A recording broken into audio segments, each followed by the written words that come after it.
લાલ ગેટમાં એક પરિવારે સામૂહિક આપઘાત કરતા ચકચાર મચી છે અને આ પરિવારે અઠવાડિયા પહેલા જ સાઉદી અરેબિયાની યાત્રા પૂર્ણ કરી અને ઘરે આવ્યા હતા.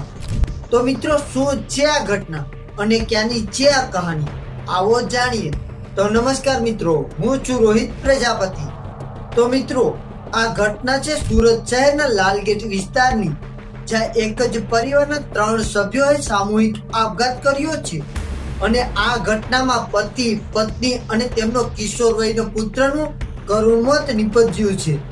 સુરત શહેરના લાલગેટ વિસ્તારમાં આવેલી હરિપુરા સોરા શેરીમાં એક જ પરિવારના 3 સભ્યોએ સામૂહિક આપઘાત કરી લેતા ચકચાર મચી ગઈ છે. જ્યારે અઠવાડિયા પહેલા જ સાઉદી અરેબિયાની ધાર્મિક યાત્રા પૂર્ણ કરીને ઘરે પરત ફરેલા પરિવારે ઝેરી દવા ગટગટાવી મોતને વહાલું કર્યું હતું અને આ મોતમાં અનેક રહસ્યો સર્જાયા છે. સોયા શેરી મોહલ્લામાં રહેતા ફેજ અહમદ અને તેમના પરિવારે આ અંતિમ ડગલું ભર્યું હતું. ત્યારે બનાવની જાણ થતાં જ ડીસીપી રાઘવ જૈન સહિત લાલગેટ પોલીસનો મોટો કાફલો ઘટના સ્થળે દોડી આવ્યો હતો, જેમાં 36 વર્ષના ફેજ અહમદ પરિવારના મોભી હતા, જ્યારે 32 વર્ષના તેમના પત્ની મુબીના અહેમદ અને 13 વર્ષનો તેમનો પુત્ર નોમાન અહેમદ આ મૃતકોમાં સામેલ છે.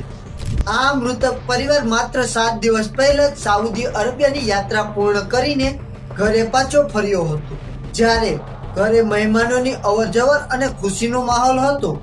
જ્યારે આ પ્રાથમિક અહેવાલ મુજબ પરિવાર કેમિકલના વ્યવસાય સાથે સંકળાયેલ હોવાનું કહેવામાં આવી રહ્યું છે, જ્યારે અન્ય એક માહિતી મુજબ તેઓ ટેલરિંગના વ્યવસાય સાથે જોડાયેલ હોવાનું પણ સામે આવ્યું છે. જ્યારે પોલીસ વ્યાવસાયિક લેતી દેતીના પાસાઓને પણ તપાસ કરી રહી છે. પોલીસ ઘટના સ્થળેથી કોઈ સુસાઇડ નોટ કે અંતિમ લખાણ મળી આવે તેની શોધખોળ કરી રહી છે. પાડોશીઓના જણાવ્યા મુજબ પરિવાર ખૂબ જ શાંત અને ધાર્મિક પ્રવૃત્તિમાં માનનારો હતો અને સાઉદી અરેબિયાની પવિત્ર યાત્રાથી આવ્યાના ટૂંક જ સમયમાં આવું પગલું ભરતા સોયા શેરી મોહલ્લામાં શોકનું મોજું ફરી વળ્યું છે. તો મિત્રો, અત્યારના સમાચારમાં હાલ બસ આટલું જ. હવે મળીએ એક નવા સમાચાર સાથે.